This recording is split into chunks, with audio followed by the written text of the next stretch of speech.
Alright, so section 4 is properties of the definite integral, specifically looking at more examples of areas. And so we're going to get a little more complicated here. We're going to look at areas of functions. Where there's two parts to it, where there's either two functions or two different, values that we're looking at. Alright, so again, we've practiced and solved the definite integrals by hand and graphically, right, which you should be able to do both. Now, we're probably going to focus a little more on the graphing calculator, right, but you should also know how to do some by hand. Alright, so in this reminder of the fundamental theorem of calculus, so the fundamental theorem of calculus is true as long as I have a function that's continuous, right? Could be a derivative, it might not be a derivative. All it has to be is continuous from point A to point B. That's true, then there is and exists a general antiderivative, right, which I can plug my upper value and my lower value in and solve it using the fundamental theorem of calculus.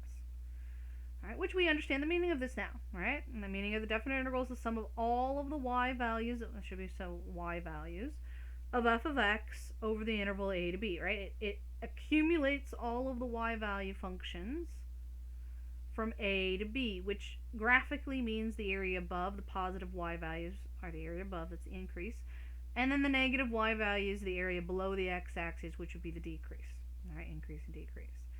In this section, this first part of 4.4, we're going to look at properties of the definite integral, specifically where we have to split it up between two different pieces. And there's usually a reason why, and for us, our reason is going to be piecewise functions.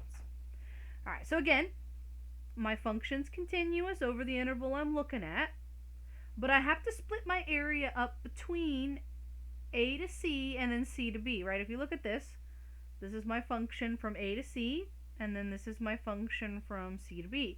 It finds the accumulated function value between a and b, but what this function is I can't do this directly.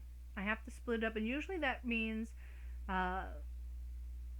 it's, again, for our first example, it means there's a piecewise function that I have to take care of. I have to take care of the piece of the function from a to c, and then I have to take the piece of the function from c to b, because at c, something's happening. Alright, either there's a derivative part where it doesn't exist, or it's switching from one function to the other. Another way this is useful is if I'm finding area above and area below, right? I could find the area above, which is from a to c, and then add to it the area below, which is from c to b. It's another way we can use this theorem. Alright, we're going to use it right now, though, with piecewise functions. Alright, so suppose my function, if I've graphed f of x, alright, and so suppose the graph of f of x looks like the following. Alright, so here's my f, my x, and my y axes, and so suppose my graph looks like this. Alright, so there's my f of x function. Alright, my a to my b is what I'm interested in. Alright, if you'll notice, there's the corner shape here, and we're going to call that c. C is between a and b, and because of that corner shape, I can't find this. I can't integrate from a and b, because if you remember, corners, the derivative doesn't exist. And so what I have to do, well, I have to split it at where that weird thing is happening. I have to find area 1, which is on this side, and area 2, which is on that side, and I have to add them together to find my total area, or my total accumulation of my function. Alright, and so we do that by integrating the pieces. So this would be area 1, this would be area 2, that would be the total area. Alright, and like I said, we'll primarily be doing this on the graphing calculator. You might want to have it with you, because we'll be graphing piecewise functions graphically, and it is a little weird the way that we graph them, so you might want to have your graphing calculator with you. Alright, so where we use this is piecewise function. If my function's defined over different parts, alright, different pieces of its domain. And so my function f of x is continuous everywhere.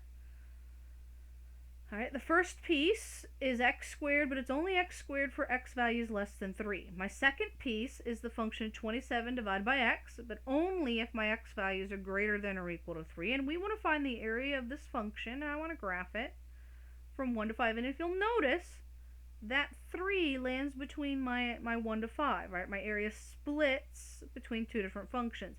And so this first piece would be my area 1, and that would be over 1 to 3. the second piece would be area 2, and it would be over the function 3 to 5. So this is where we're going to split our areas, and we're going to graph it, and I'm going to show you what it means.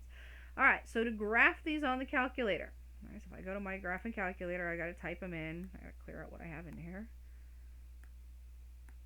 All right, so first I'm going to type in my x squared. Then I'm going to type in my 27. I'll write that as a 27 divided by x.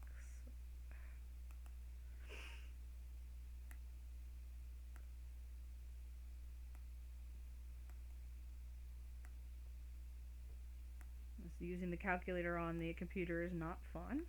Alright, but you guys can see it this way. Alright, so there's my 27 divided by x. Now, if I hit, I'm going to look at my window before I hit start. Alright, so that might be an okay window. Alright, so graph it. Alright, it graphs the entire function, which is a mess. Alright, this isn't what it is because I don't want the entire function. Alright, this little piece here would be 27 over x on this side. This is 27 over x here. There's my x squared. And so it's graphing both functions from negative infinity to infinity. And I don't want both functions from negative infinity to infinity. I only want the x squared from values less than 3. So from negative infinity to 3. And I only want 27 divided by x, that function, from values of x where I'm bigger than or equal to 3. And there is a way to tell your calculator to do that. This is where, again, you might want to make sure, all right, you've got your calculator with you. All right, and so what we do is we go back to our y equals where we've typed in our calculator. And what you have to do is for the function, all right, once I've typed my function in, so I have my x squared, but I don't want all of my x squared. I want my x squared less than 3. And so what you do is you hit divide by, parentheses, I've got to type in x, and I want less than 3. So if you want to know where your less thans are, and so again, what we're typing in order to graph this, y1, it's going to be x squared divide by x less than 3. That'll graph my x squared for values less than 3. And in y2, I'm going to take my 27 over x, divide by x values greater than or equal to 3, meaning it'll only graph it over values where x is bigger than or equal to 3. That's what I've got to type into my calculator. All right, so that's what I'm typing in here. All right, so the first one is my x squared less than or equal to x, or x values less than 3. And where you find the less thans or greater thans, it's under test. If you look at math key here, above it is test, so you have to hit second, math, and there's all of your less thans or greater than symbols. And so I want the less than symbol, which is 5, and I want to be less than 3. All right, so there's the first piece. My x squared is going to be graphed for values less than or equal to 3. And then my 27 divided by x, same thing. I've got to hit divide, parentheses. Now I want that to be x values bigger than or equal to 3. And so again, I hit second, math, and I want to pick bigger than or equal to, so 4. Bigger than or equal to 3, end parentheses.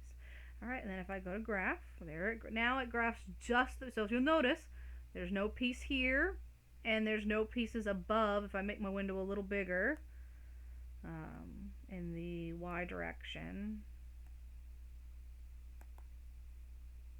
all right, you'll notice it doesn't go past this little corner, right? It stops there. My x squared doesn't go beyond that, and my 27 divided by x doesn't go on.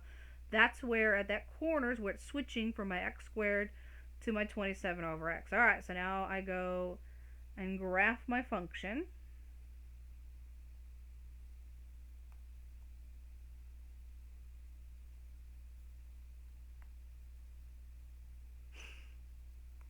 Alright, some reason my, technology. Alright, so my function x. So remember, everything's sort of happening at 3. Alright, so there's my 1, 3, and 5. Right, I'm going to be eventually finding my area from 1 to 5. 3 is where everything's happening. And to find where the point is, if I plug 3 in, I'm going to get 9 out, right? If I take 3 and I square it, I get 9 out. If I take 27 divided by 3, I get 9 out. So that point is at 3, 9. 1, 2, 3, 4, 5, 6, 7, 8, 9. Alright, that's where that corner is. So that's that corner, 3, 9.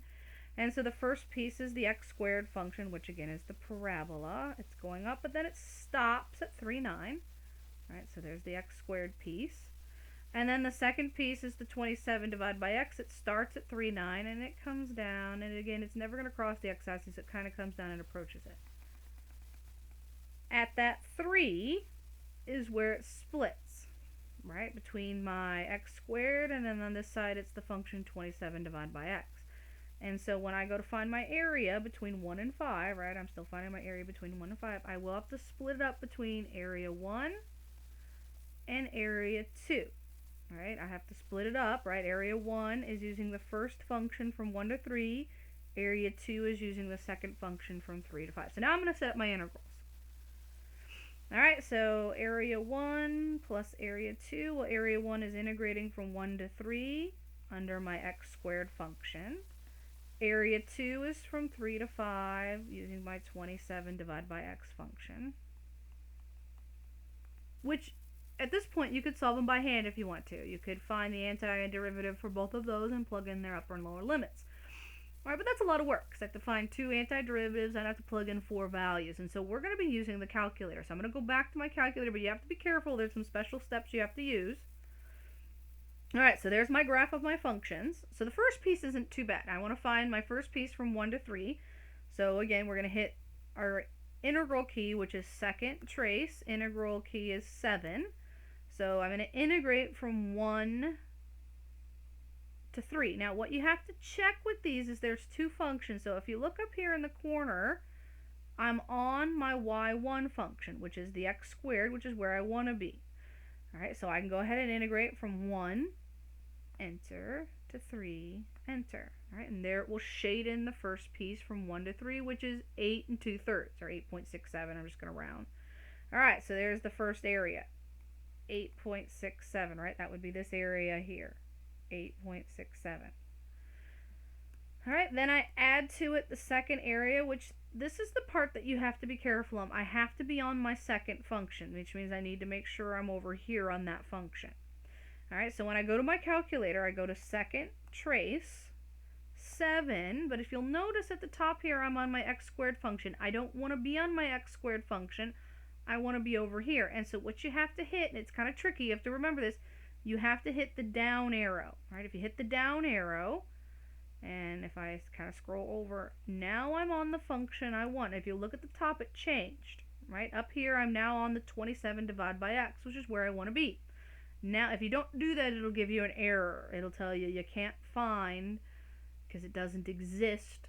Alright, and so it'll tell you error if you don't change that. So that's the one you have to be careful of, make sure you're on the right function. Alright, now I'm ready to integrate from 3 to 5. Alright, and it'll shade the 3 to 5 area, which again I'm just going to round 13.79. Alright, so that's 13.79, right? That's this area here. 13.79. If I add it up, I now have my total area. Alright, so take my 8.67, so my total area, which is equal to the integral 1 to 5 of my function f of x dx, which is the sum of those 2 numbers. So when I add them up, I believe it comes out to 22.46, right? Which would be an increase, right? It's all positive. So if this were a profit function, it would mean my profit's increasing by $22. Alright, the second one I'm going to do is the book problem, which is basically the same type, it's just from the book. Alright, so it's still find the area under g of x over the interval -2 to 3. Alright, given g of x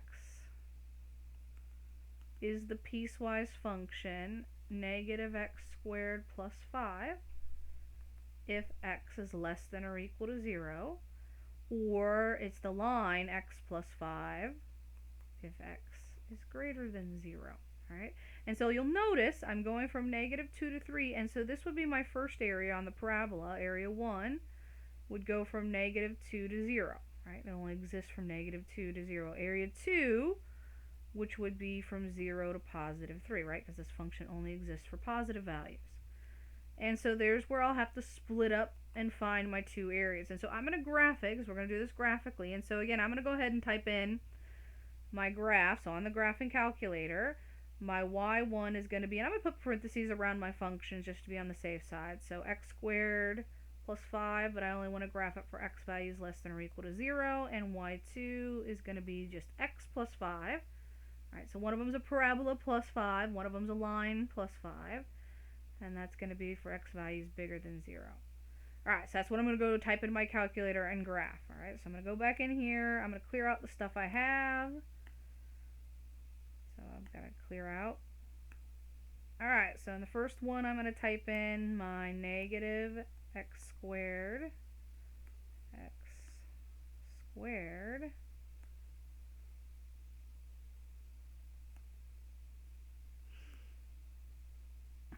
dang it, plus 5 divide by, so I don't want the whole thing, for values of x less than or equal to 0, so less than or equal to is 6, 0. Alright, so now to graph the piece that I'm looking at, and so then I graph the second one, which is just x plus 5, but not all of it, only I want that line for our values bigger than 0, so when my x value is greater than 0, so greater than 3. Alright, so now it should graph the piece that I want. I'm going to leave the window that I had before, and it's a fine window. Alright, I can see what's that. So there's the first piece, which is the parabola that's opening down. It's a parabola piece, and they meet at 0, 5, and then that second piece is a line. Alright, so now I'm going to go graph it. Alright, so the graph of my function, 0 is where everything's happening, so if I plug 0 and I get 5 out, that's where it splits my two functions at 0, 5. Right, my line increases after that, so this would be the part x plus 5 where I'm bigger than 0, and then the second piece was a parabola opening down. Right, this piece here would be my negative x squared plus 5. Alright, and I'm going from 0 is where it splits. Right, this is my 0 at my origin, and so my first area is going to go from negative 2, it looks like negative 2 actually might be right there, to 0, that would be my area 1, and then 0 to 3. So this would be my area 2. Alright, so negative 2 to 0, I use the x squared minus plus 5. Negative x squared plus 5. 0 is where it splits, and then area 2 is going from 0 to 3 using my x squared plus 5. Positive x squared plus 5. Alright, so when I set up my two areas, area 1 plus area 2, integrating area 1 from negative 2 to 0 uses my parabola, negative x squared plus 5. Area 2 goes from 0 to 3, is the line x squared plus 5. Alright, so again, you could do that by hand. You just have to find two antiderivatives and plug in 4 values, which with the 0, that one's not horrible, but we're going to do it on the calculator because we can. We've already got it graphed, and so we're going to go ahead and find these on the calculator. Alright, so going back to my calculator, so I'm going to hit second trace, 7, making sure I'm on the right curve. I'm on that first curve, right? If you look up here at the top, it tells you which curve you're on. I'm on the x squared, negative x squared plus 5. That's the one I want to integrate from negative 2 to 0. Alright, it should shade that area in, which is 7 1/3. Alright, 7.33 repeating. And now I'm ready to find my second one. And this is the second one you have to be careful of. Hit second trace, 7, and now I've got to hit my down arrow. Right? I'm on the first function, which is not where I want to be. I want to be on the second function. Right? Hit your down arrow and then move over just to make sure you are on the right function. Or look up here and double check you're on the right function. Right? You're on the second function, y2. Alright, now I'm ready to integrate from 0 to 3. Alright, now it'll shade in 0 to 3, which is the total area. From 0 to 3 is 19.5. Alright, so 19 and a half. Add them up.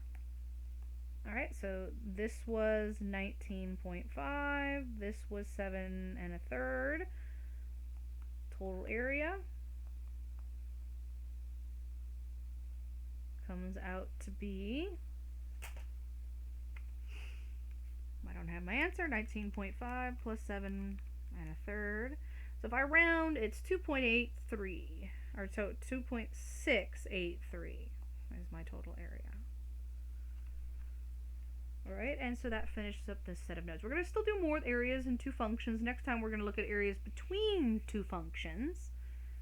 But that finishes up this set, which finds area if I have to split it like a piecewise function and find two different areas. Which, like I said, we can do graphically. You just have to know how to plug them into the calculator graphically. Alright, we will stop there.